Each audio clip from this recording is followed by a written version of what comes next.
vais te parler de moi, mais pas de mes problèmes. Je vais te causer de cette face que tu ne connais pas trop. Dans ma tête je suis patron, et dans la vraie vie ouvrier. Laisse-moi te causer de cette facette qui me dit vous êtes filmé, souriez. Peu importe comment tu m'aperçois, oh, je suis personne, même si à tes yeux j'impressionne. Bienvenue dans People Entertainment. Le concept de cet échange, cet entretien, c'est de parler un peu de toi à travers 3 axes.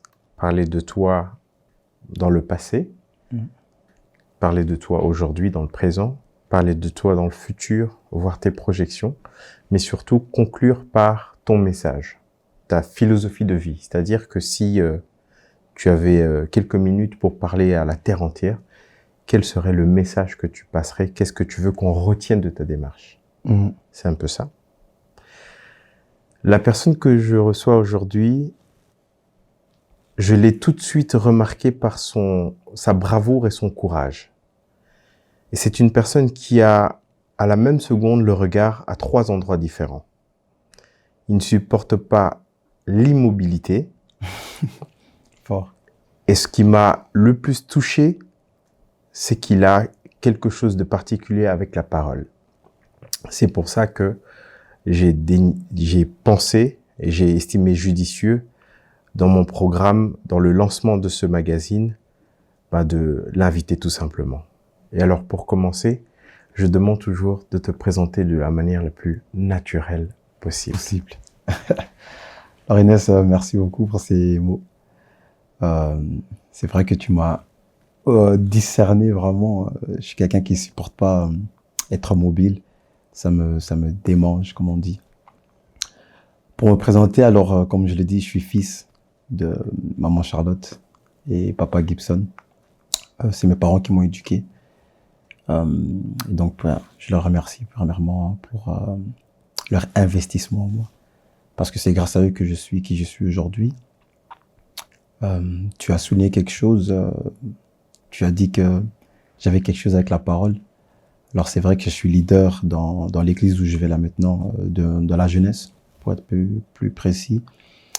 Sinon, à côté de ça, je suis un entrepreneur. J'entreprends dans l'horlogerie, donc tout ce qui est montre.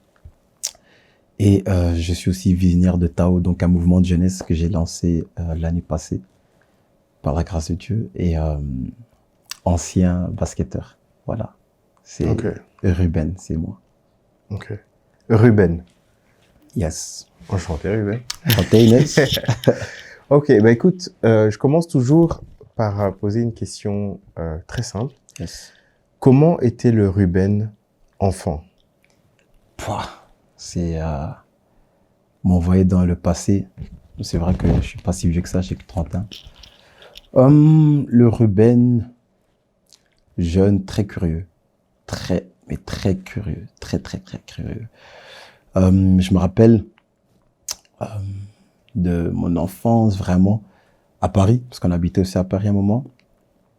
Et je me rappelle que j'étais vraiment cet enfant qui aimait bien ouvrir les jouets.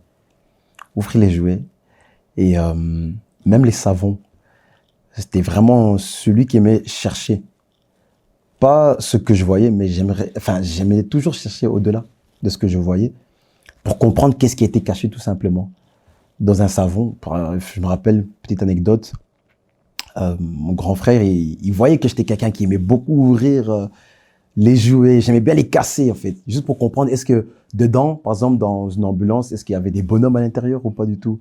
Clairement. Dans les savons, je me rappelle un jour, j'avais pris un savon que ma mère elle avait acheté et j'étais parti le mettre sous l'eau et je me suis dit ouais, sûrement dans le savon il y a un Power Ranger. Il y a quelque chose que je vais, bénéficier dans ce savon. Il doit y avoir quelque chose dans ce savon. Ouais. Et j'ai passé des heures avec l'eau, juste en frottant le savon. À un moment, ça m'a frustré. J'ai pris un couteau.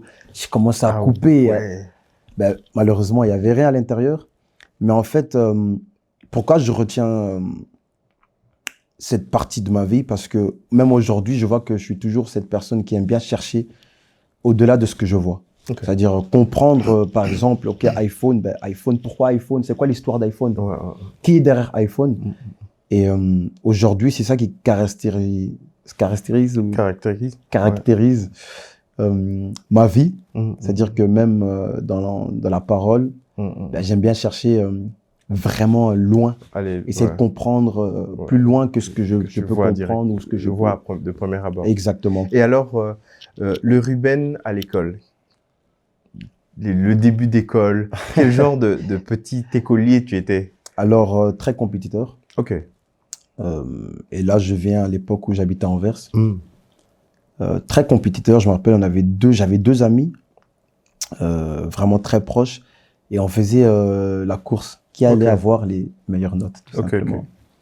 Et ça, c'est moi. Donc, très compétiteur, perturbateur. J'aimais bien avoir l'attention sur moi. Ça, c'est sûr et certain.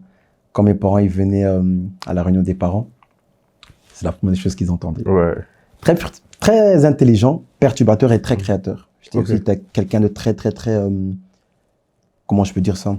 Très inspiré, tu vois. Je pouvais écrire des histoires et aller loin dans les histoires. Je rêvais beaucoup. Et moi, en fait, je peux dire que je m'ennuyais à l'école quand même. Ouais. Parce que ma tête, elle était vraiment dans tout ce qui est inspiration, les histoires. Moi, je rêvais beaucoup, tu vois. Je voyais le monde en grand, même si j'étais petit. Et comme j'ai dit, j'aimais toujours voir au-delà de ce que je pouvais voir. Donc, à l'école, mais voilà quoi. Et alors à la maison, sûrement, on va dire, dans la fratrie, dans la famille, de manière générale, quel genre d'enfant tu es? Quel caractère tu mets en avant plus que d'autres? À la maison, je pense pas que mes parents peuvent se plaindre de qui j'étais à la maison. Un enfant obéissant, mon père était pasteur, donc à la maison c'était très rigoureux. C'est vrai que avec mon grand frère, quand on est jeune, je pense que tout le monde a ça un peu, cette rivalité. Mais très vite, j'ai appris à avoir ma place, en fait, si tu veux, dans la famille. Je suis le deuxième d'une fratrie de 5. On est 5, donc moi, je suis le deuxième. Donc, j'ai pas vraiment eu de problème à ce niveau-là dans la famille. Après, c'est vrai qu'on m'a toujours caractérisé de rebelle. OK. Ouais, rebelle, c'est-à-dire que je suis pas quelqu'un qui aime bien se conformer aux lois, surtout pas quand je sens qu'il y a, comment on appelle ça, l'injustice. Ouais, voilà. Tu vois? Quand c'est pas une loi équitable, juste, exactement. Tu es le premier à te lever et trouver une alternative. Je le fais pas toujours de la bonne des manières, surtout quand j'étais jeune. Là, j'étais directement confronté, tu vois ce que je veux dire? Mais aujourd'hui, j'ai appris à le faire avec plus de sagesse, tu vois. Et donc, du coup, ouais, ça, c'est moi, quoi. Ouais. Et alors, on va dire, avant de te voir un peu plus grand, quel est pour toi le souvenir le plus marquant de ton enfance, si je peux me permettre? Le souvenir, parce que j'en ai plusieurs, mais si je dois choisir dans ces souvenirs, le souvenir le plus marquant pour moi, ça a été quand j'ai pris la première fois la décision de m'inscrire dans une équipe de basket alors que mes parents ne voulaient pas. OK. Comment ça s'est passé? Mes parents, ils voulaient que j'aille faire du foot. OK. Comme mon grand frère faisait. Il faut savoir que mes parents, ou bien nos parents de la diaspora, ils connaissent pas vraiment c'est quoi le basket. En tout cas, à l'époque, le basket aujourd'hui, oui, on a les DJ, Mutombo Dikembe, DJ Mbenga et tout ça, qui ont mis en avant le pays, ce côté-là. Mais avant, il n'y avait pas vraiment, tu vois, de nom qui pouvait faire que nos parents puissent aussi rêver quand ils étaient peut-être à Kin du basket. Donc, en fait, c'était beaucoup le foot. Et mon père aussi, lui, il a joué au foot. Il a fait du judo, il a fait du foot. Donc, pour lui, c'était comme si j'allais jouer au foot, mais avec la main. Tu vois, donc pour lui, il comprenait pas pourquoi moi, son fils, je vais aller faire du basket. Mais j'ai toujours eu, comme je dis, cet esprit un peu compétiteur, tu vois. Et donc, du coup, comme mon frère, lui, était parti faire du foot, moi, je vais faire le contraire. Je me suis dit, comme lui va faire du foot, c'est bien, j'aime bien le foot, mais parce que j'ai cette rivalité avec mon frère, je vais aller faire le contraire. Donc, lui, il faisait du foot, moi, j'ai été faire du basket. Et c'est comme ça que un jour, je dis, ouais, ma mère, moi, j'ai envie de m'inscrire au basket. Et tu vois, je n'étais pas soutenu. Mais un jour, je sais même pas comment j'ai fait. Je pense que j'avais posé la question à un de mes amis parce que Internet, c'était pas encore accessible comme maintenant. On n'avait même pas les smartphones. Donc, du coup, un jour, je pense que j'ai demandé à un ami qui était à l'école, tu joues au basket, tu vois. Il m'avait donné le nom de son équipe et je suis parti. Je suis parti m'inscrire. Tu t'es inscrit? Ouais, je suis parti m'inscrire. J'ai dit, maman, moi, je vais jouer au basket. Je pense que je dois avoir 6-7 ans, quelque chose comme ça. Ah oui, ouais, oui, okay. 6-7, j'étais très, très jeune. Je me rappelle encore, je partais de l'école, j'avais des chaussettes noires et roses, et c'est comme ça, mon premier entraînement de basket avait été fait avec même pas des chaussures de basket, mais des chaussettes différentes, des chaussures, je pense que c'était les pantoufles blanches, là, de la gym. Voilà. Et j'étais parti m'inscrire au basket. Et je te promets que je me démarquais aussi, tu vois. Et ça, c'est resté en moi, tu vois, ce caractère un peu fort que j'avais quand même, moi. Et parlons de basket, quelle est pour toi, on va dire, la valeur la plus remarquable qu'on peut sortir d'un sport comme le basket? La valeur la plus remarquable? Ça peut être l'agilité, ça peut être le fait de vivre en communauté, vraiment c'est large. Non, même pas. Franchement, bien sûr, c'est un sport d'équipe. Ouais. C'est un sport d'équipe, mais quand même, c'est un sport d'équipe, mais c'est ceux qui ont un fort caractère qui se démarquent. Ok. Ouais. Une personnalité. Une personnalité forte qui se démarque. Ouais. Un caractère fort, une personnalité forte qui vont se démarquer. Ok. Après, souvent, ce sont les personnes avec les plus grands talents de l'équipe, tu vois. Mais ça, c'est quelque chose quand même qu'au basket, j'ai beaucoup remarqué. Parce qu'on est 5, tu vois. Donc, celui qui est faible, il se fait remarquer. Celui qui est fort, bien sûr, il se fait aussi remarquer. Et moi, bien sûr, j'ai toujours voulu être le plus fort. Donc, et tu as joué pendant combien de temps en club? Alors, j'ai commencé en club à mes 7 ans, comme je l'ai dit. Et puis d'Anvers, on a déménagé à Bruxelles. J'avais 12 ans. Et là, j'ai commencé à jouer à un club qui s'appelait ABC. Je pense que ceux qui vont suivre le podcast, ils vont peut-être connaître ici à Bruxelles. C'était un club qui avait quand même un certain nom ici à Bruxelles. Et j'ai commencé là, 12 ans. Et en pupille? Ouais, en pupille. En pupille. J'ai commencé là et puis après, franchement, j'ai joué jusqu'à mes 22 ans. 22 ans, j'ai 30 ans, donc ça fait... Wow, ça fait 10 ans en club? Ouais, 10 ans en club. 10 ans en club, ça va faire 7 ans que j'ai arrêté. Ouais. Et pourquoi t'as arrêté? Alors là, tu rentres directement dans mon intimité avec cette question. C'est vrai? Parce que j'ai pas arrêté parce que je le voulais. J'ai plutôt arrêté parce que les circonstances de ma vie que je vivais dans le passé m'ont fait arrêter. En fait, quand je parle de ça, c'est toujours dur. C'est vrai? Ouais, c'est dur. C'était marquant à ce point? C'est marquant parce que il y a du regret, il y a de l'amertume que tu apprends en fait à laisser derrière toi, à guérir. Parce qu'on peut pas rester sur le passé, tu vois. Et c'est pas que je voulais arrêter, c'est pas que je manquais de talent. Je manquais du support, tu vois. Je manquais de soutien. Et pour faire l'histoire elle est longue. Tu veux dire, genre payer les cotisations, tous les trucs un peu des clubs, le fait de te déplacer, tout ça, des trucs comme ça? Les galères que je pense que beaucoup pourront se reconnaître à travers. Vu que, comme je t'avais dit dans le début de mon histoire, que c'était un sport que mes parents ne connaissaient pas. Ouais, voilà. Donc, je n'étais pas soutenu, tu vois. Je n'étais pas soutenu comme mon frère pouvait avoir aussi un minimum de soutien au foot, tu vois. Parce que nos parents qui viennent de la diaspora, pour eux, c'est pas vraiment le sport qui prime, c'est plutôt les études, tu vois. Donc, mon frère aussi, même s'il faisait son foot, un sport que mon père connaissait, n'était pas aussi soutenu, ou bien soutenu assez pour pouvoir vraiment décoller fortement. Le talent, c'est pas le talent qui manquait, encore je le dis. Mon grand frère, il a été très, très, très talentueux. Il a joué à l'Union Saint-Gilloise, tournée D1, il a joué. Il avait des propositions pour Dubaï. Moi aussi, malgré ma taille, je suis à 1m80, bon, 82, 1m82. Peut-être correction, parce que quand on dit que les mecs qui disent qu'ils font 1m80, ils font moins. Clairement. Non, je suis à 1m82. Le talent était là, très athlétique. J'étais un grand bosseur, très très grand bosseur. D'ailleurs, j'ai été dans une académie bosniaque et yougoslave. Ok. C'était Afrim qui a été un grand mentor pour moi, qui m'a coaché. Donc, il m'a pris d'ABC. J'aimais beaucoup son école et il m'a formé, tu vois. J'avais 16 ans. Et c'est là, en fait, que ma vie, elle a pris une autre tournure, alors que beaucoup ne pouvaient, à cet âge-là, pas comprendre mon choix, surtout mes amis. Mais moi, j'ai toujours été cette personne, comme j'ai dit. Si je vois tout le monde partir à gauche, moi, je vais aller à droite. J'ai toujours été comme ça.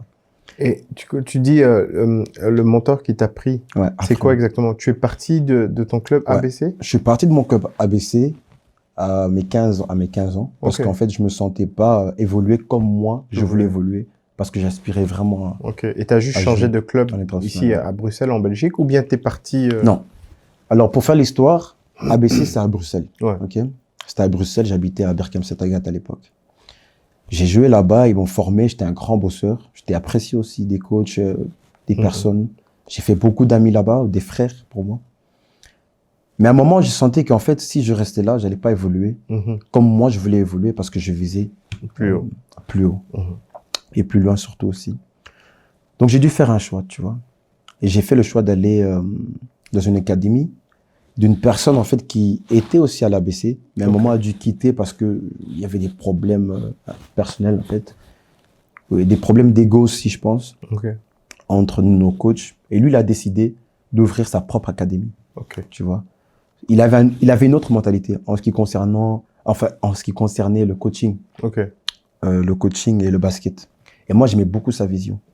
Ce qui a fait en fait que je puisse quitter mon club. Bon, ça m'avait, jusqu'aujourd'hui, ça m'apporte parfois préjudice. Les gens, quand ils me voient dire, oh, le fils d'Afrim, tu vois, parce qu'il s'appelait Afrim. Et il avait tout simplement une autre vision que moi, j'ai adhéré à cette vision-là. Je suis parti. Et quand je suis parti, c'était le meilleur choix de ma vie, en fait, tu vois. J'ai évolué, mais de malade. J'ai évolué de malade. C'était tellement choquant que, tu vois, quand les gens, ils jugent ta décision, mais après, ils te donnent raison. Ce que j'ai vécu. Tu ressentais ça. Et il le disait pas, mais ça se voyait, tu vois. Et puis après, les preuves étaient là. Tu vois, les preuves étaient là. Quelqu'un qui ne savait pas dribbler main gauche, quelqu'un qui ne savait pas dunker. Et pourtant, il avait les capacités, tu vois. Ben, ça, c'était moi, tu vois. J'étais là, je bossais, je voulais réussir. Mais c'est pas partout, en fait, qu'on te place ou que tu te places que tu peux exceller. Tu vois, il y a des terres où tu vas planter une graine, ben ça va rien te donner. La même graine, tu vas la planter ailleurs et ça va te donner, tu vois, un résultat incroyable. Là où tu es parti avec Afrima, c'était aussi, il a écrit une académie, c'était un club en soi? Exactement, Bible Academy. C'était une académie et un club ici à Bruxelles aussi. Et là, c'était entraînement du lundi au dimanche. Ah, ok, d'accord. Du lundi au dimanche, entraînement avant les matchs. Équipement comme il fallait, comme on n'avait jamais vu ici à Bruxelles. Une éthique de travail, une valeur du travail incroyable, tu vois, incroyable. Et c'est ça qui m'a fait progresser, tu vois. Je me rappelle, je suis parti 1 an, 2 ans à l'académie, on a commencé le club, je te promenais passer dans les journaux, tellement c'était incroyable. C'était remarquable. C'était remarquable ce qu'il avait créé. Et tu es resté combien de temps là-bas?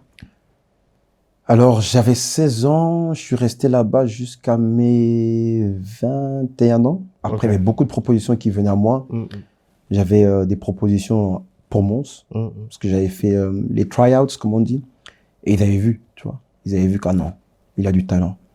J'avais des propositions pour aller aux États-Unis, Los Angeles et Texas aussi.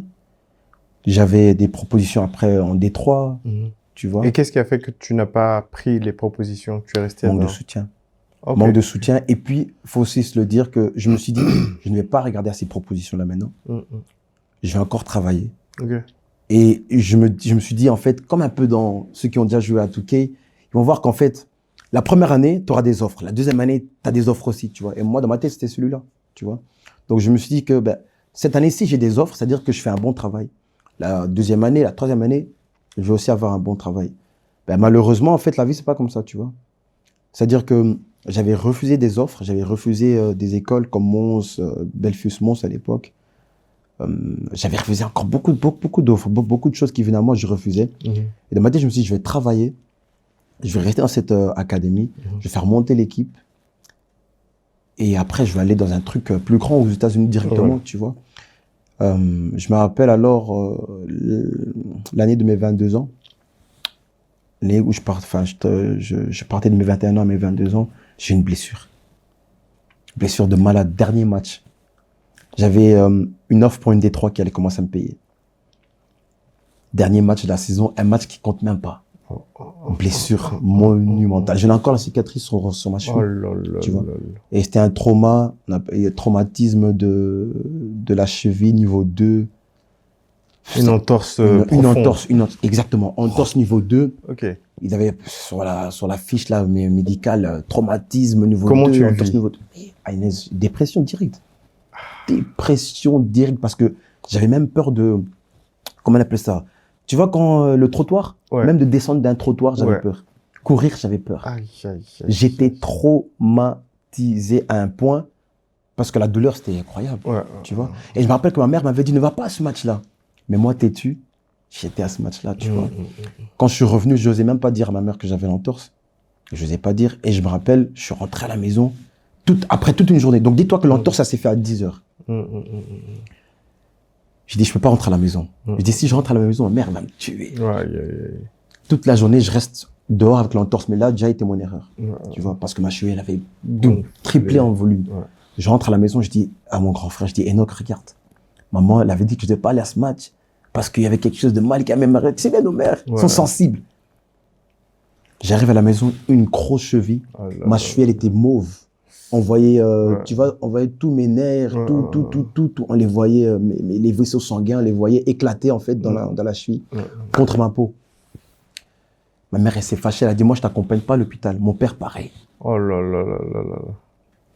Mon frère... double pression mentale. Double pression mentale. Mon frère, il a eu pitié de moi, il a dit, je vais pas te laisser comme ça, tu vois. On avait un voisin, un arabe, s'appelait Youssouf. Il a dit, qu'est-ce qui se passe? Il me dit, regarde et tout, j'expliquais la situation. Il m'a accompagné à l'hôpital, mais lui, il devait partir à son rendez-vous. Tu vois, c'était la nuit quand je suis arrivé à la maison.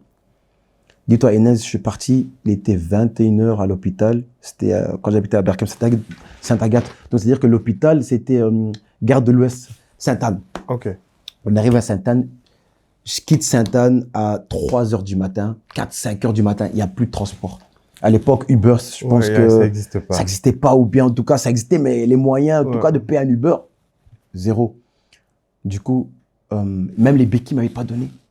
Oh là là là. L'hôpital. Ils t'ont quoi? Ils t'ont mis des glaçons? Non, j'étais plâtré. Ah, plâtré directement. J'étais plâtré parce que c'est un trauma niveau 2. C'est-à-dire qu'en fait, c'est à la limite de l'os, quoi. Ouais, à la limite de se casser, en fait. J'avais une fissure et tout, tu vois. Et mon frère a dit, bon, on appelle les parents. Les parents, ils voulaient rien savoir. Oh là là là. Tu connais une reconnaissance. Ils voulaient rien savoir.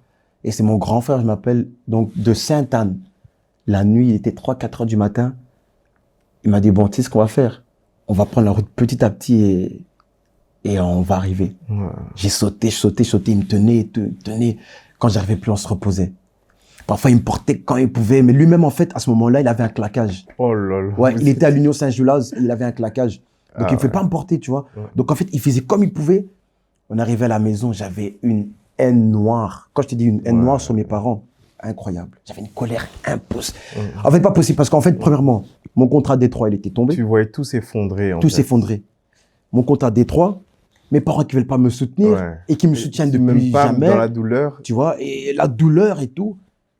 Je suis arrivé à la maison, il était 5 heures du matin. J'ai dormi, j'ai pris une béquille qui appartenait à mon frère. Le lendemain, je suis sorti, j'avais une haine. Pas possible.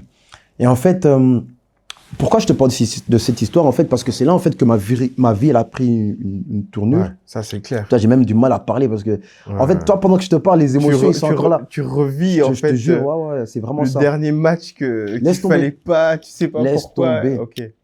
Et je me dis, ok, pas grave. Cette année aussi, je rate à l'école. Je m'inscris à l'école. J'étais à Théoral d'Ixelles. Je m'inscris à l'école, mais ça va pas dans ma tête. Je vais à l'école, mais je vais à l'école pour rien. Pourquoi? Ouais. T'es en mode, tous tes projets. Tous mes projets tombent à l'eau. Tu sais plus ce que tu vas faire, en vrai. Mon frère, il se blesse. En fait, moi et mon frère, on était blessés au même moment.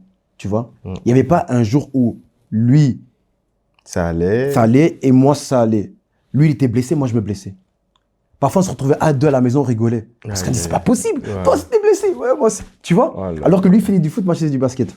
Tu vois? Et dans cette phase, en fait, je m'inscris à l'école Athénéroal d'Excel, je suis dans la dépression, mais tu sais bien, nous, les Congolais, bah oui, on ne sait pas ce qu'est la dépression. Ouais. Je vais à l'école, mais j'étudie pas et tout. Et c'est un moment où ma mère, elle a dit, c'est pas possible. On va vous ramener à l'église, tu vois. C'est pas normal. Ils ont senti quand même... Ouais, il y avait quelque chose de bizarre. Et ça allait tu pas, vois là. Ah, ils ont senti que... il y avait quelque chose, là. Il y avait quelque chose. Un oncle, une tante, comme on dit. Ouais. Et c'est là, en fait, la première fois, parce que mon père avait une église, mais à Anvers, tu vois. Et il avait arrêté pour des problèmes personnels. On est venu à Bruxelles et on partait plus à l'église. Il avait, tu vois, il avait un peu mis ça un peu de côté. Et c'est à ce moment-là où, tu vois, il y a beaucoup de choses aussi qui se passent dans notre vie, un petit peu à la maison. Tu vois, des blessures, des trucs bizarres et tout, tu vois. Et là, tu as quel âge? Moi, là, 22, 23? Non, quand je suis retourné à l'église, ouais, c'est dans ces eaux-là. Ok. Dans ces eaux-là que c'est à ce moment-là. Ouais, non, même pas, Agnès. J'aurais dit 18, 19 ans. Ah, ok. 19, 20. Ouais, 19, 20 quand même. 19, 20 quand même. C'est là, au fait, c'était très court, mais c'était intense et ça a pris du temps, tu vois. Ça a beaucoup chamboulé. Et à ce moment-là, bah, voilà, on va à l'église et tout, et du coup, je me rapproche du Seigneur, tu vois. Parce que moi, la foi, moi, j'ai grandi à Anvers, tu vois. Pour moi, on est athée, tu vois. Voilà. Je suis un bon athée. Mange des gaufres, crème au chocolat. C'est celui-là. On dort quand il faut dormir, oui. c'est tout. C'est tout. Mais j'avais juste la valeur du travail parce que mon père, c'est un bosseur, tu vois. J'avais juste cette valeur-là. Le travail, c'est le travail qui paye. C'est mes efforts qui vont payer. Si un jour je suis au top, c'est mes efforts, tu vois. Et moi, j'étais comme ça, tu vois. Donc, j'étais un gros bosseur, tu vois. Les gens, quand ils partaient en vacances, juin, juillet, août, là... Toi, tu bossais direct. Moi, je bossais au stade. Tu vois, tu te rappelles, il y avait une époque, au stade, c'était Vogue et tout le monde partait. Moi, j'avais pas le temps, frère. Moi, mon dernier examen, le lendemain, 6h du matin. Tu allais bosser. Jogging, pompe, tout ça. J'avais déjà mon programme des vacances et tout. Et moi, j'étais un gars comme ça, tu vois. Asocial, je connaissais pas, je pensais qu'à ma pomme. Tu vois, je voulais rien savoir des autres. Si t'étais nul au basket, viens pas me parler. Voilà. Tu vois, moi, je suis un bosseur. Je regardais que les meilleurs. Oui. Moi, je regardais qu'aux meilleurs, je voulais me frotter qu'aux meilleurs. Voilà. Les autres, les gens qui venaient, entre guillemets, pour moi, c'est à ce moment-là, me faire perdre mon temps, je parlais pas avec eux. Ouais. J'étais assez déterminé. Et du coup, avec toute cette vision, toute cette détermination que tu as, au moment où tu es blessé maintenant, il y a tout qui s'effondre. En fait, comment est-ce que tu le vis de manière générale maintenant, cette période-là? Et comment est-ce que surtout tu fais, tu trouves la solution de passer ce cap, en fait? Comment est-ce que tu as passé ce cap? En fait, comme je t'ai dit, j'ai passé ce cap dans... Tout était noir autour de moi. Ouais. Mais il fallait bien avancer. Il fallait bien avancer. Tu vois, mais il n'y avait personne pour me le dire. Mes parents, ils s'en foutent. Tu vois ce que je veux dire? J'avais pas encore un bon manager. Mon coach, à ce moment-là, il a des problèmes personnels dans sa famille et il disparaît. À un moment, tu vois. Il disparaît. Même l'académie aussi. Oui, non, l'académie, il était là. L'académie, il était là, mais lui, il n'est pas là. Tu vois? Donc, ça s'est passé vraiment avant les vacances. Donc, du coup, lui, pour se ressourcer avec sa famille, qu'est-ce qu'il a fait? Il est parti. Il est parti en Bosnie ou quelque chose comme ça. Pour juste se ressourcer avec sa famille, chose qui est compréhensible, tu vois. Avec son fils, il avait un fils aussi très talentueux.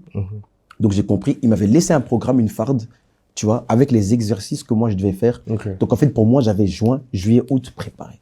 Tu vois. En août, il allait revenir, on allait reprendre la saison ensemble. Donc du coup, moi, je ne pouvais pas m'entraîner parce que j'étais blessé. Je ne pouvais pas m'entraîner, j'étais blessé. Je passe un moment où la phase de récupération noire, on part à l'église, je découvre le Seigneur, je découvre la foi à nouveau, à un âge plutôt mature où tu as l'âge de comprendre, tu vois, pourquoi et tout. Et ma vie, elle prend aussi là-bas une autre tournure. Tu vois, je me rapproche vraiment sérieusement de Dieu, je comprends plus sur moi et tout, sur ma vie, etc. Et j'embrasse la foi et c'est ça en fait qui va m'aider dans plusieurs périodes de ma vie à surmonter les épreuves, tu vois. Et la première épreuve, si je peux l'appeler comme ça, avec cette blessure, cette entorse qui était quand même assez grave, parce que c'était plus qu'une entorse, c'était presque une fracture en fait, c'était une fracture. Je vais la passer en fait dans la prière. Je vais la passer dans la prière et je vais retrouver espoir. Je me suis dit, ok, c'est pas grave. Le contrat, il tombe, mais moi, je sais que j'ai le talent, j'ai la capacité à aller chercher plus haut. Tu vois. Donc, je me dis quoi? Je vais me reposer, je vais prendre soin de mon corps et je vais revenir plus fort. Et c'est ce que j'ai fait. Je suis revenu plus fort avec un coach. Franchement, merci à lui. Il s'appelle Olivier Dumu. C'était l'ami à mon coach. Ils ont grandi ensemble au Peter Boss, etc. Et lui, il était plus côté physique.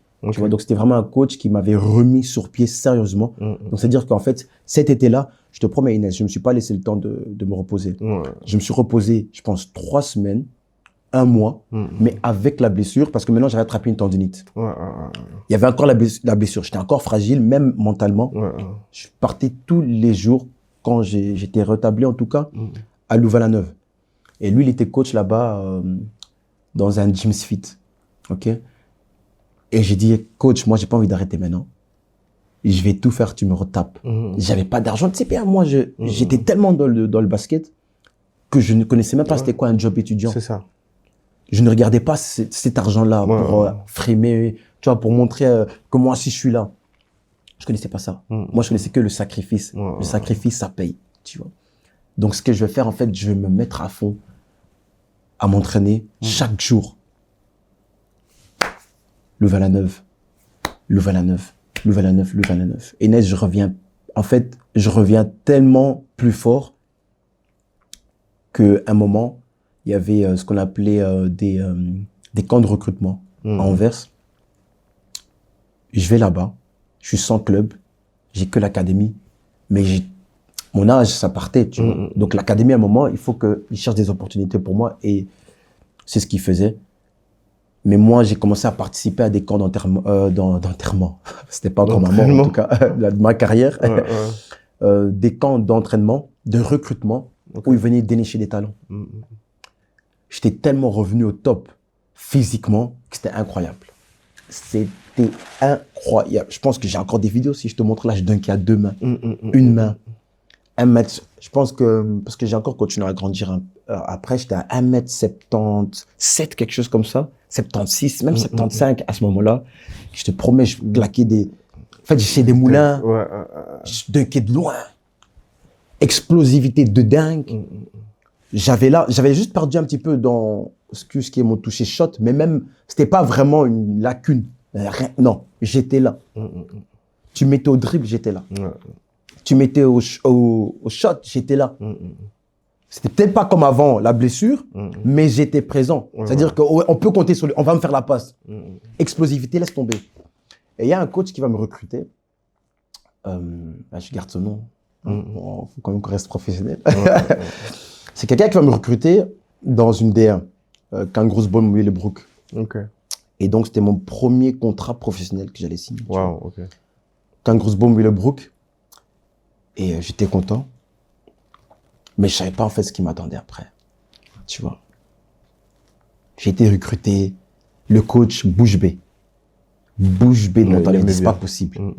Il me dit, dunk encore? Bah, je dunk. Je dunk, paf. Il me dit, c'est pas possible. Il me dit, moi, j'ai envie de te donner un test. Il me dit, viens, dans 2 semaines, c'est la fin de saison. Viens, tu vas faire un test avec toute l'équipe. Et là, on va voir si on va continuer avec toi ou pas. Moi, dans ma tête, mon mindset, il était là. Je m'étais préparé. C'est ce que j'ai toujours voulu. Donc, j'allais pas laisser ça passer. Surtout que je venais de rater mon contrat de Détroit. Je me suis dit non. Je dis attends lui, y a pas de souci. Je me suis entraîné encore. Je partais moi-même à l'époque VK Berkem. Il y avait un terrain de basket. Je m'entraînais, je répétais. Moi, je suis le genre de gars. Un mouvement, je le répétais 100 fois. Et quand il y avait une imperfection, je comptais pas. Je recommençais. Je me rappelle un jour, il y avait un mouvement qu'on appelait le crossover. C'était de AI Allen Iverson. Et ça, c'était mon gars. Tu vois. Et je me suis dit, moi, ce mouvement-là, le cross là, je vais le répéter et je vais le faire mieux que lui. Donc, j'étais parti au VK en sachant que il y a un test qui m'attend, tu vois. Je dis, je vais le perfectionner, je vais le peaufiner. Je suis parti, je l'ai répété 100 fois, je m'étais déboîté la hanche. Je suis rentré en boitant à la maison. Mais moi, c'était ça. Tu vois, le mindset, à quel point je le pousse, tu vois, à l'extrême. Parce qu'en fait, il faut être parfait, tu vois. Et moi, je dois être parfait. Je ne voulais pas qu'il y ait une faille. On est parti. À ce moment-là, j'avais un manager au nom de Jeff. Et il dit, Ruben, ta maman, elle doit être là. ou bien un parent doit être là. Il a dit, tu vois ça c'est du sérieux. Tu vois, tu vois, les blancs, ils sont carrés, tu vois ce que je veux dire? Donc, il doit voir que tes parents, etc., il doit voir que tu es soutenu, que tu as une équipe, tu vois, comme ça, ils profitent pas de toi et tout. Donc, fais tout en sorte, je t'en supplie, que un parent soit là. Et moi, je suis là, mon père, il est pas là. Il est au bled. Tu connais nos business, là, et tout ça, là. Nos darons. Je dis, maman, là, c'est l'occasion de la vie. J'ai besoin que tu sois là. Elle me dit, ouais, mais comment je vais aller et tout, j'ai pas de voiture, c'est loin. Nous, on habitait à Berkhamstagat et on devait être à Boom. Tu vois, Boom, juste avant d'arriver à Anvers, tu sors là, Artselaar, ça s'appelle Artselaar, on devait être là. C'était compliqué à arriver et tout, tu vois. Je dis, maman, s'il te plaît. Et frère, je l'ai supplié, Inès. Je l'ai supplié, viens et tout, représente-moi et tout. Regarde, Jeff, il c'est mon manager et tout. Viens, s'il te plaît, là. Je t'assure que si tu viens, tu vas voir. Il vient voir le talent de ton fils, là. Inès, on arrive là, j'explose tout. Je te mens pas. Je te regarde dans les yeux et j'explose tout. L'équipe première qui était là, il y avait des gars de 2 mètres. Tu connais le basket. Le meneur, il faisait ma taille. Il était plus âgé que moi. Lui, c'était un 94. Il était plus âgé que moi. De 1 an, c'est rien, tu vois. Et lui, il est connu. Il s'appelait Jens, si je me trompe pas. C'était le meneur. Il shootait à 3 points comme n'importe quoi. Mais il n'était pas athlétique. Il n'était pas aussi créatif que moi. Et moi, je tirais à 3 points comme lui. Mais j'étais plus complet que lui. Et là, ils ont fait 5 contre 5. Je monte sur le terrain. En fait, avec toute humilité, c'était n'importe quoi. Jeff, il est là, il crie. Mon manager. Il dit non. Le coach, il crie.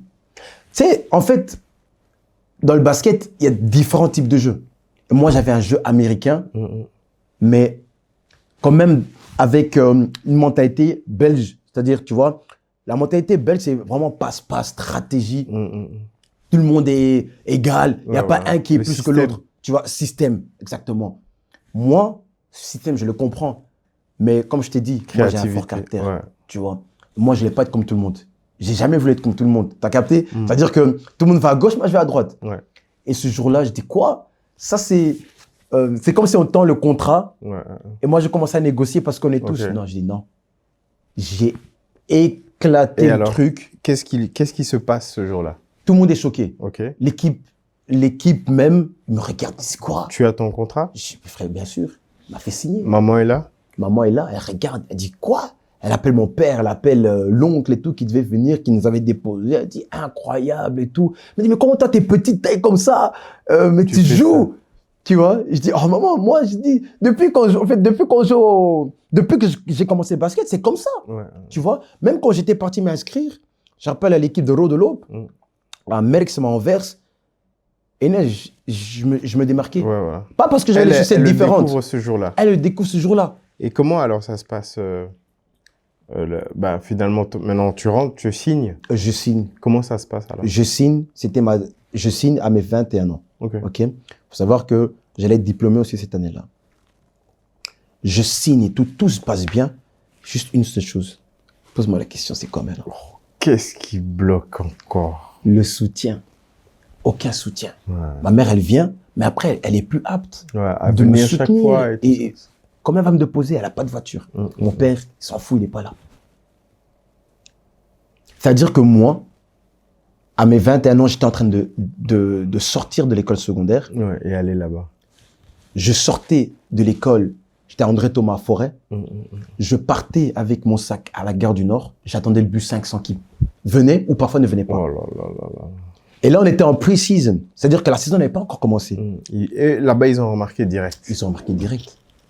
Ils ont remarqué direct. Et le coach, il me regarde. Il dit rien la première fois. La deuxième fois, il me dit, mais Ruben, est-ce que tu es sûr que ça va aller pour la saison, etc. Je dis, coach, t'inquiète pas. Je lui dis, moi, je suis diplômé. À partir de ce moment-là, je vais faire mon permis. Je trouvais, tu sais bien, à l'époque, les voitures à 300 balles. Tu vois, on trouvait des Opel Corsa, là, de 1900 et des là.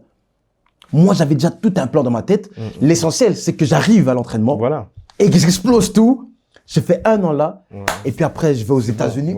Je vais en Europe. Tu vois, parce que En fait, moi, je dis quoi? Ça t'ouvre les portes, quoi. Vise, exactement, tu vois. Moi, j'étais vraiment dans l'optique, vise le soleil, vise les planètes, et là où tu vas tomber, tu vas pas tomber plus bas que... Tu vois ce que je veux dire? Plus bas que terre. Ouais. Et donc, moi, j'avais cette mentalité-là, tu vois. Mais j'ai l'impression que c'est là, justement, que ça n'a pas... C'était chaud. La voiture, le temps d'y arriver, la saison a avancé, le calendrier a avancé. J'ai l'impression que c'est là, en fait, que c'est... Enes, grosse tournure de ma vie, c'est à ce moment-là. Ah ouais. C'est là où je me suis senti trahi par Dieu. Ouais, abandonné. Abandonné. J'ai senti mes parents, je dis, mais tu vois, comment? Et vraiment, je te fais une parenthèse comme ça, parce que ce que toi, t'as vécu, je l'ai vécu aussi. Ouais. Tu vois, c'est un peu similaire. Si aujourd'hui, tu avais un message à passer aux parents, tu vois, qui négligent justement ce genre de démarche et qui, je sais pas, dans leur tête, ils sont dans autre chose et ils se rendent compte peut-être pas tout de suite de ce que ça représente et du coup, ils font un peu... Ils laissent passer, en fait, la chance des enfants. Que, si tu avais quelque chose à dire aujourd'hui... À un parent, c'est... Si tu vois que ton fils ou ta fille s'intéresse à un sujet, peu importe le sujet, et qu'il y met de son temps et du sérieux, soutiens-le. Ouais. Soutiens-le. Pourquoi Je comprends, aujourd'hui, avec plus de maturité, nos parents, ils ont une réalité qui font en sorte que lorsqu'ils sont venus ici, en Europe, ils ne comprennent pas cette réalité. Ils n'ont pas le mind... Ils n'ont pas. Ils sont pas... Et ça a été en défaveur de plusieurs personnes dans mon entourage et dont nous-mêmes, tu vois. Ça, c'est un sujet de podcast, vraiment. Parce que je pense qu'on est beaucoup... on est beaucoup à avoir connu ça. Oui. Enes, je t'assure, j'ai vu tellement de talents autour de moi mourir à petit feu. Et en fait, ça fait mal, hein, parce que tu vois, quand tu vois quelqu'un mourir à petit feu, mais que tu sais rien faire, à part le motiver, mais tu vois que la galère, ça le dépasse. Et les parents, en fait, quelque part aussi, ils ont pas...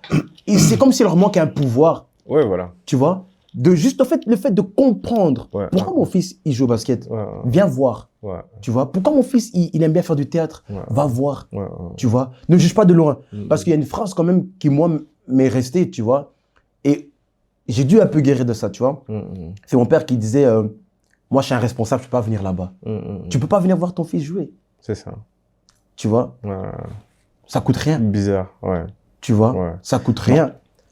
Je comprends, hein, je comprends. Je vois aussi que, en fait, cette partie de ta vie t'a servi. En fait, il y a beaucoup d'énergie, en fait, qui est sortie de là. Il y a beaucoup d'émotions et tout ça que tu as peut-être dû concentrer, recycler pour te servir de toi aujourd'hui, tu vois, pour devenir la personne que tu es aujourd'hui.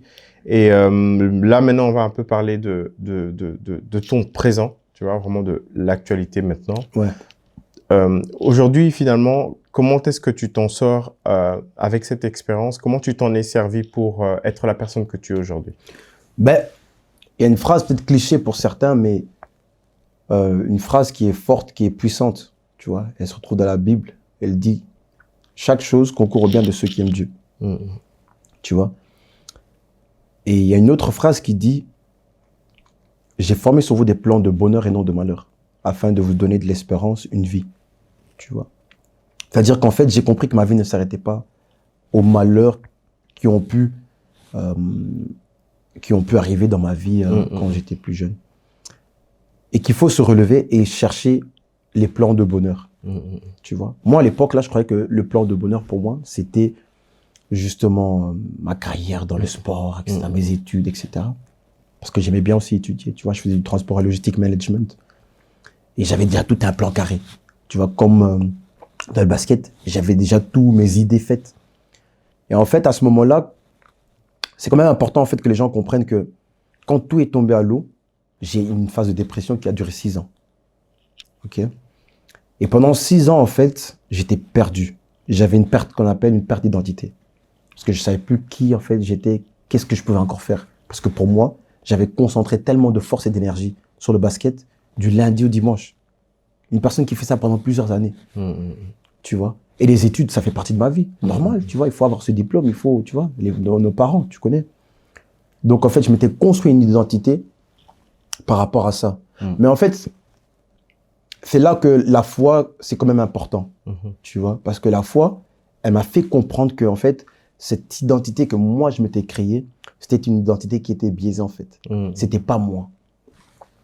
Aujourd'hui, je me relève plus fort. Je suis une autre personne, guérie, peut-être pas complètement de cette histoire. Et je dirais que je m'en sors beaucoup mieux parce que lorsqu'une porte se ferme, une autre s'ouvre. Et tout ce que j'ai vécu aujourd'hui, ça m'aide dans ce que je suis en train d'entreprendre aujourd'hui.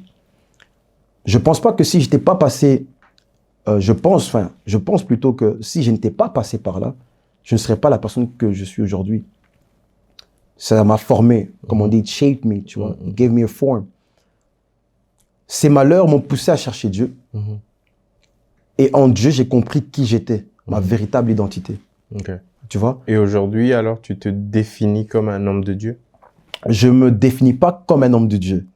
Je me définis comme un enfant de Dieu. Un enfant de Dieu. Tu vois? Parce que un homme de Dieu, c'est quelqu'un qui est mature, complet. Mais avec Dieu, en fait, c'est continuellement qu'on apprend. Tu vois? Je pense qu'il y a certains hommes aujourd'hui, si tu leur parles, ils vont te dire, toi, t'as rien à m'apprendre. Parce que moi, je suis déjà complet. Tu vois? Mais un enfant, il est humble. Même si, aujourd'hui, quelqu'un va lui parler, il va tendre une oreille pour écouter. Tu vois? Et moi, je me définis comme un enfant. Quelqu'un qui suit un père. Mon père, c'est Dieu. Et il m'a révélé qui j'étais.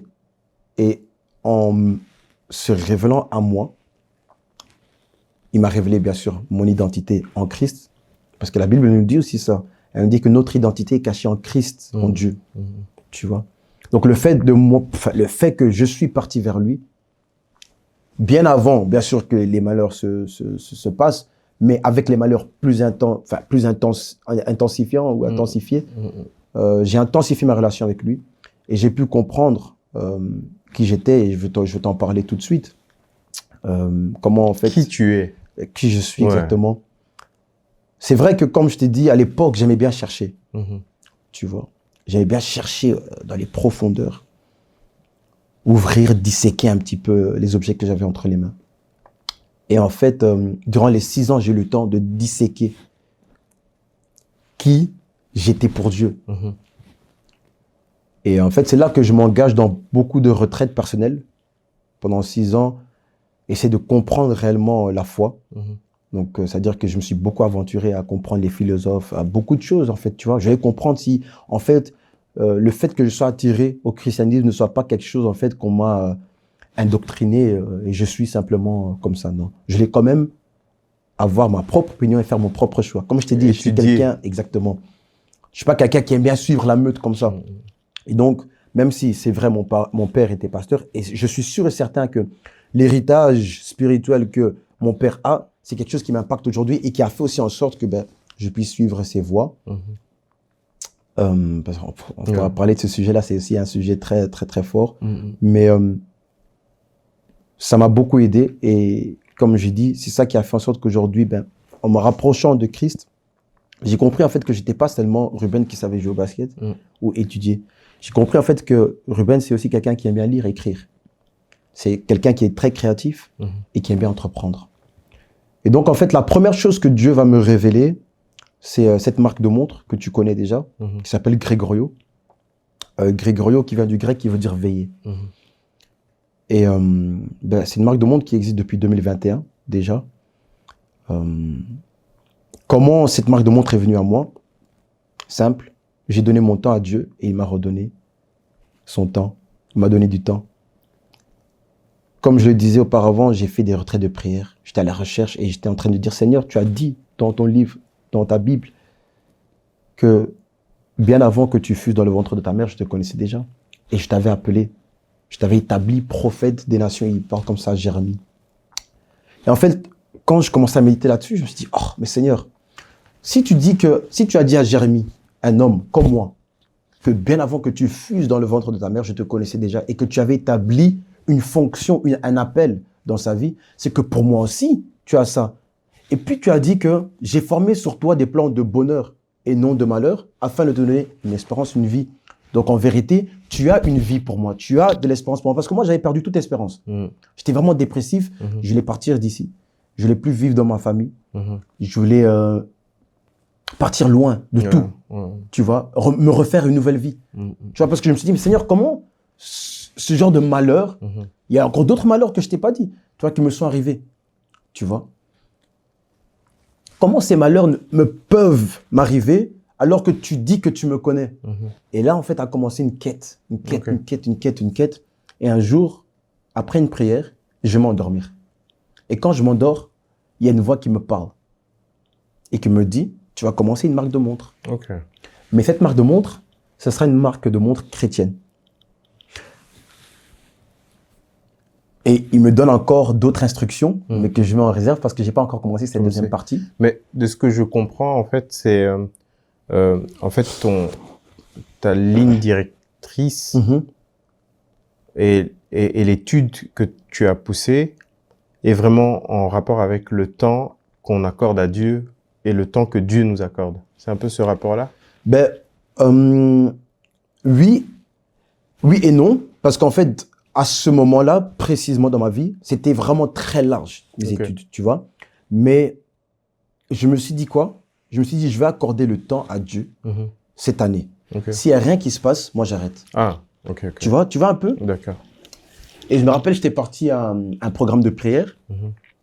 Excuse-moi. J'étais parti à un programme de prière et durant cette saison-là, c'était vraiment ma saison de recherche, comme je t'ai dit. En fait, de manière générale, ce qu'on comprend, en fait, c'est que cette expérience-là douloureuse, enfin, on va dire cet ensemble d'expériences douloureuses sont à la base de ton identité, en fait, d'adulte, tu vois. Et en fait, ce que moi, je voudrais savoir aujourd'hui, comment est-ce que tu fais pour transformer cette énergie douloureuse en une énergie explosive, en fait, parce que moi, je te vois tout le temps, vraiment, tu vois, tu bouges, tu vois. Et là, moi, je vois aussi que de ce que tu racontes, en fait, il y a quelque chose qui vient de ça, de là, tu vois. C'est comme si t'as dû reconstruire une nouvelle identité, t'as dû étudier, aller en profondeur, comme tu étais allé en profondeur quand tu essayais d'avoir ton crossover, tu vois. C'est exactement la même démarche. Et ce que je voudrais savoir aujourd'hui, vraiment, c'est comment est-ce que tu parviens à construire ce que tu es en train de faire et quelle est la vision que tu es en train de mettre en place? Fort, j'aime bien la question parce que cette semaine, j'étais en train de réfléchir parce que tu sais, quand tu entreprends, le business reflète la personne que tu as à l'intérieur de toi. Et là, tu as dit quelque chose, tu as dit plusieurs choses, en fait, très pertinentes. Tu as dit, je te vois aller gauche, à droite, etc. Quand tu vas aller une personne gauche, à droite, etc., ça veut dire qu'une personne, elle se cherche encore et qu'elle cherche quelque chose. Sinon, la personne n'irait pas gauche, à droite. Une personne qui va tout droit, c'est une personne qui sait que voilà, c'est celui-là. Le truc, c'est que quand je suis venu à Dieu, j'ai découvert ce que tu as dit là, une nouvelle identité. J'ai dû créer et... je dirais pas créer, parce que créer, c'est comme si je me réinventais. J'ai dû laisser Dieu me recréer, réellement. J'ai dû laisser Dieu me former, me donner une nouvelle forme, parce que moi, je m'étais donné une forme, tu vois. Et quand tu viens à Dieu, en fait, tu viens pas à Dieu avec... Je viens à Dieu et moi-même, je vais me faire. Non. Tu viens vers Dieu et tu laisses Dieu te briser et te donner une nouvelle forme. Et en fait, c'est comme ça qu'à un certain moment de ma vie, et tu le dis bien, je pars gauche à droite parce qu'en fait, je suis encore dans ce brisement. Et je le sens au jour d'aujourd'hui, tu vois. Bêtement, je pense que je peux en parler. Toi, tu as connu un peu Grégorio. L'année passée, on a travaillé ensemble. Aujourd'hui, je suis tout seul, tu vois. Mais tout ça, toutes ces épreuves, même dans le business, me forment.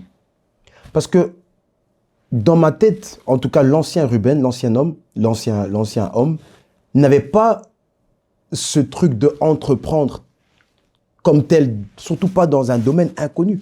Moi, jamais dans ma tête, je me suis dit, je vais faire des montres. Tu vois? Et donc, du coup, il y a beaucoup de lacunes qui se sont manifestées avec le temps, que Dieu a exposées. Et en fait, quand Dieu expose, ben, c'est OK. Soit tu fais face, soit tu fuis. Et moi, je décide à chaque fois de faire face. Parce que je sais que les brisements de Dieu sont là pour nous faire monter. Like a stepstone, tu vois. C'est pas que Dieu met ça en face de nous, nos lacunes, pour nous exposer afin de nous détruire. Non. Il nous expose nos lacunes on y fait face ensemble avec lui, afin qu'on puisse devenir des meilleures personnes demain. Et tu estimes que tu es dans ce processus? Je suis dans ce processus énormément, sinon je ne serais pas seul. Tu vois? Et alors, parce que tu es en train de dire, la question qui me vient ici, c'est vraiment le regard vers le futur. Le futur. Donc, comment est-ce que tu te vois dans 5 ans, dans un futur proche, et comment est-ce que tu te vois dans 10 ans? Dans 10 ans. Ben, ce que tu me dis là maintenant, en tout cas la question que tu me poses là maintenant, relie un peu la question précédente, parce que tu as dit comment tu fais maintenant. Et je peux te dire que la foi est au centre de tout. Sans la foi, tu n'as pas de business, en tout cas pour moi. Sans la foi, j'ai pas la paix. Tu vois, parce que tu dis que les blessures en moi, les difficultés que j'ai eues font partie aujourd'hui de mon témoignage et de tout ce que je construis. Mais ce qui m'aide à canaliser cette énergie en une bonne énergie positive, c'est la foi. Parce qu'il y a des jours où tu peux être là en train de regretter. Tu vois, il y a des jours où c'est dur. Tu te dis, purée, mais si j'étais un basketteur accompli, ben, je ne serais pas en train de traverser ce moment de désert. Mais lorsque je me mets mes genoux à terre et que je commence à prier, je rappelle à Dieu tout simplement ses promesses et ce que lui m'a dit. Moi, j'ai toujours été quelqu'un qui planifie sur 5 ans, 10 ans, le futur, le futur, le futur. Mais qu'est-ce qu'il en est du moment présent? Tu vois? Je me préoccupe plus du futur. Parce que la Bible dit, le lendemain aura soin de lui-même. C'est ça que la Bible nous fait comprendre, tu vois? J'ai des plans. Ça ne veut pas dire que j'ai pas de plans. J'ai des plans. J'ai des plans peut-être sur 10, 5 ans. J'ai des plans. Mais je ne suis pas là en train de me torturer sur ces plans-là. Je dis, Seigneur, voici ce que j'aimerais faire. Je propose à Dieu et Dieu dispose. Tu vois, parce que l'homme a des plans, mais Dieu aussi a des plans. Comme je t'ai dit, moi, je voulais être basketteur et quelqu'un qui a son diplôme en transport et logistique. Après ma carrière de basket, j'ai investi mon argent dans mon business transport et logistique. Mais ce n'était pas le plan de Dieu.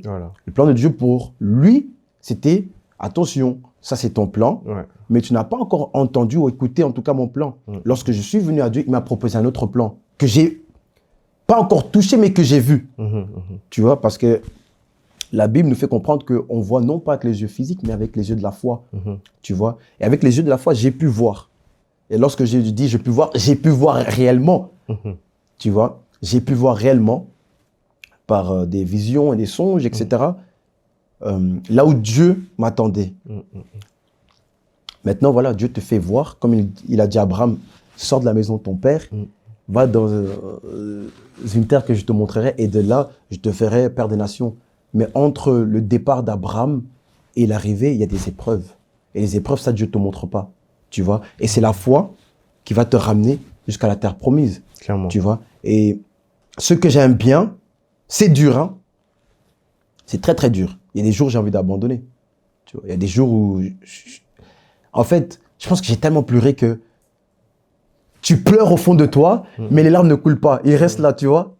Je suis dans celui-là, tu vois? Et là, c'est vrai, on est en 2026, etc. Mais l'année a commencé aussi avec ces épreuves, tu vois? Mais je fais confiance à Dieu.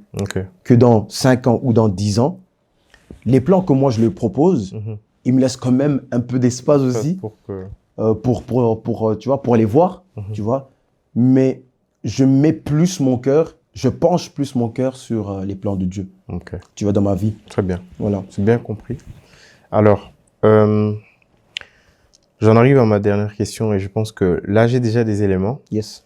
Mais j'aimerais vraiment t'entendre sur ça. Donc, à travers tout ce que tu as vécu, à travers ton quotidien, à travers maintenant l'angle de vue que tu as de ta vie, de la vie de manière générale, parce que à travers notre échange, on a vu qu'il a changé déjà, tu vois. Si tu avais aujourd'hui la possibilité de t'adresser à tout le monde entier, que tu avais un petit instant, quel est le message que tu aimerais bien transmettre? Quelle est la valeur la plus forte que tu aimerais déposer sur la table pour aider les générations qui vont suivre? Très, très belle question. J'essaie de la formuler de la façon la plus claire et claire et courte possible. Mais c'est vraiment de veiller sur son temps. Ok? C'est un message que je partage notamment avec Grégorio. Mais je pense pas qu'aujourd'hui, on réalise à quel point le temps que nous avons, le temps de vie que nous avons, que nous possédons, a une valeur plus forte que l'euro, les sterling, les dollars, les yens, tous les devises monétaires qu'on peut connaître dans ce monde. Les gens aujourd'hui mettent une valeur sur l'argent, mais ils oublient la valeur du temps.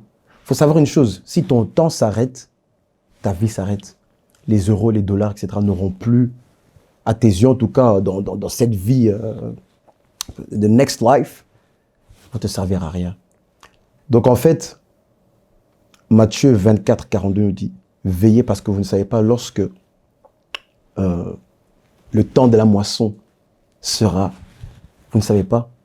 Donc la première chose qu'il te faut faire, c'est de veiller à ce que toi, Inès, ou moi, Ruben, la relation à ton créateur soit la plus correcte possible. Ça, c'est le premier volet. Et puis la deuxième chose, c'est veiller sur toi-même, ton don, ton talent. Moi, je suis quelqu'un qui dit que tout le monde a un don, un talent. Ok? À certains deux, à certains trois, mais il y en a certains qui n'en ont que un. Faut pas envier celui qui en a deux ou trois. Toi, tu en as déjà un. Et avec le un, là, tu peux accomplir des exploits, mais incroyables. Veille sur toi-même. Comment? Étudie-toi toi-même. Connais ton identité, c'est la première des choses qu'un homme doit savoir sur cette terre afin d'être prolifique. Tu vois? Afin to be prolific, oui, mais aussi pour to break through. If you want to break through, you have to know who you are. Tu dois connaître ton identité. Un homme qui est perdu, ou même une femme, qui vacille gauche, droite, en train de suivre tout le monde, tu perds ton temps. Tout le monde fait des études d'économie. Toi aussi, tu veux le faire. Non. Sache qui tu es. Et peut-être tu vas savoir que toi, tu es quelqu'un qui est bien pour tout ce qui est avocat. Tu vas défendre les gens. Si tu te connaissais plus dans ton identité, tu vas peut-être savoir que toi, tu es quelqu'un qui est appelé à faire des sciences, un scientifique. Tu vois, peut-être tu es un artiste. Mais si tu passes ton temps à aller en boîte, passe ton temps dans beaucoup de divertissements que le monde nous propose aujourd'hui.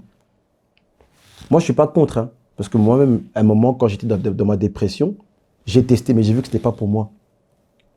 Et il y a cette phrase qui m'a dit ceci, Ruben, soit tu continues comme ça, soit demain, tu te réveilles et tu vas faire des petits pas, chaque jour des petits pas, afin que, après avoir fait tous ces petits pas pendant X temps, tu aies un gros résultat.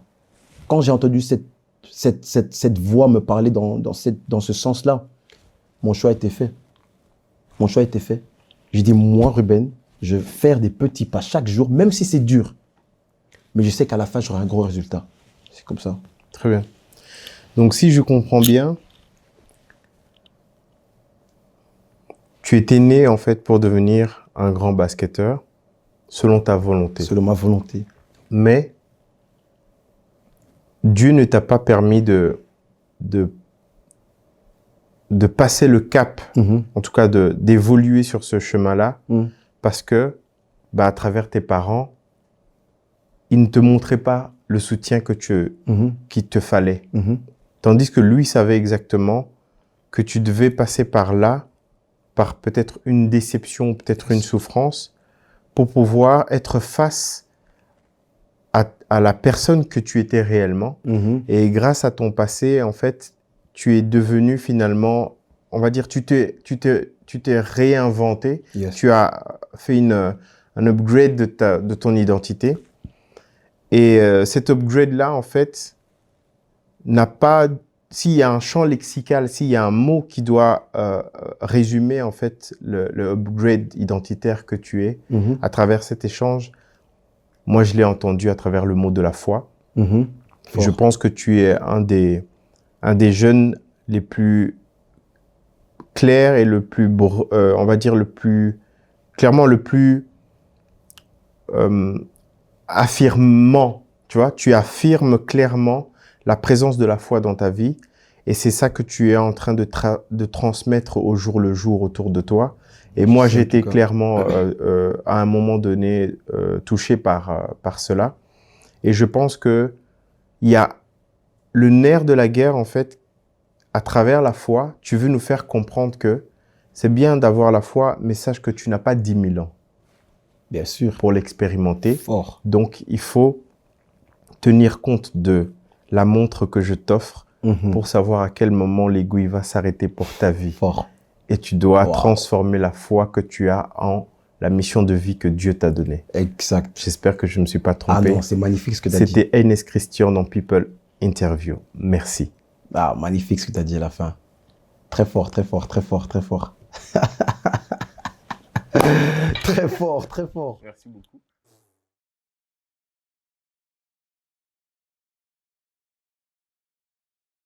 Très, très, très fort. Franchement, il t'a résumé. En fait, t'as résumé Grégorio en 3 lignes, clair, concis et impactant, frère. Et c'est vraiment celui-là. C'est vraiment celui-là. Tu sais, et je pense qu'aujourd'hui, si Grégorio, justement, avait pris une pause, c'était parce qu'à un moment, tu vois, dans le Grégorio, même si on avait essayé, hein, on avait essayé et tout, à un moment, je pense que... Et je le sais déjà, je le sentais, mais pas jusqu'à quel point où j'avais dérivé. Tu vois un petit peu? Dérivé un peu de la mission de vie. J'ai essayé un peu de forcer, etc., de ma propre force, comme je faisais au basket, tu vois. Et à ce moment-là, en fait, quand j'ai vu qu'en fait, que j'étais re-rentré dans ce schéma, I backed up. Parce que je me suis dit, si je refais les mêmes erreurs, le même schéma, j'aurai le même résultat. Si c'est un projet que Dieu m'a donné, certes, je dois y travailler. Je ne dois pas seulement prier et attendre que, ah non, je viens y mettre des montres, etc. Non. Je dois y mettre du mien, mais je dois laisser la mission de vie peser vraiment plus sur la balance, afin que mes yeux, justement, puissent voir la mission de vie. C'est quelque chose que tu m'avais dit aussi. Je me rappelle à l'hôtel Wiltshire, mais à ce moment-là, qui n'était pas aussi impactant comme tu viens de le dire là maintenant.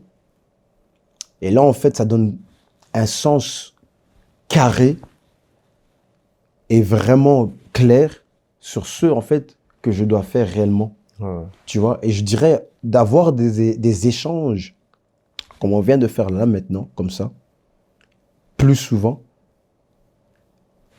par la grâce de Dieu, peut-être des autres plateformes encore prolifiques qui permettent justement de faire véhiculer le message. Et là, je pense qu'en fait, la montre, c'est juste Un support. un support. Ouais. Et je peux jurer que tu me le faisais comprendre déjà à l'époque. Ouais. Enfin, il y a 2 ans ou l'année passée. Tu me le faisais comprendre déjà à l'époque, mais tu sais, quand quelqu'un, il est sur une voie, pour le tirer de là, il faut une certaine force quand même, tu vois.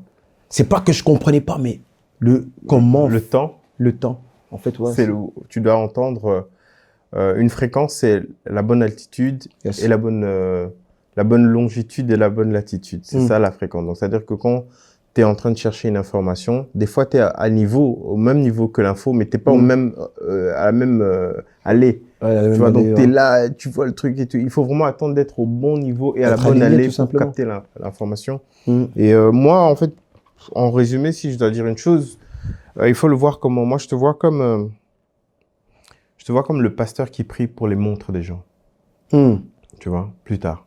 Tout simplement. C'est ça, Grégorio. En fait, c'est pas forcément le fait que toi, tu crées une montre, mais c'est plutôt que tu donnes une valeur chrétienne à la montre de n'importe qui. De faire comprendre que ce que tu portes entre les mains, en fait, c'est juste un rappel pour te dire que branche-toi plus fréquemment à Dieu et pour savoir ce que tu dois faire réellement sur terre. C'est ça ce que moi j'ai compris de Grégorio. C'est très fort. Ouais. Donc du coup, tu peux avoir n'importe qui comme fournisseur. Il n'y a pas de problème. En vrai des vrais. C'est vrai. En vrai des vrais. Il faut juste te dire, voilà, ceux qui veulent travailler avec Grégorio, mettez-vous là et on prie pour les montres et puis on travaille, tu vois. Yes. Comme ça, on a une mission à vos arts. Voilà. C'est fort ce que tu dis. C'est un autre angle de vue, mais il sera beaucoup plus large, ça. Très, très fort, très fort. Oh, j'ai beaucoup aimé. Ouais. C'est vrai qu'après, maintenant, quand tu fais un podcast comme ça, tu sautes beaucoup de trucs, tu vois. Ouais, bien sûr. Parce qu'après, voilà, on peut rentrer en profondeur et tout. Mais... Ben, je pense que là, on vient d'ouvrir justement le fait d'échanger sur des podcasts, tu vois. À travers cette interview, on fait connaissance avec toi. Mais maintenant, ça ouvre. Donc, ça veut dire que tu peux revenir, vous pouvez revenir ensemble, on aborde des thèmes, on parle, et c'est clairement ça, en fait, Fort. l'objectif. Fort. C'est Ça, j'ai beaucoup aimé. Ouais.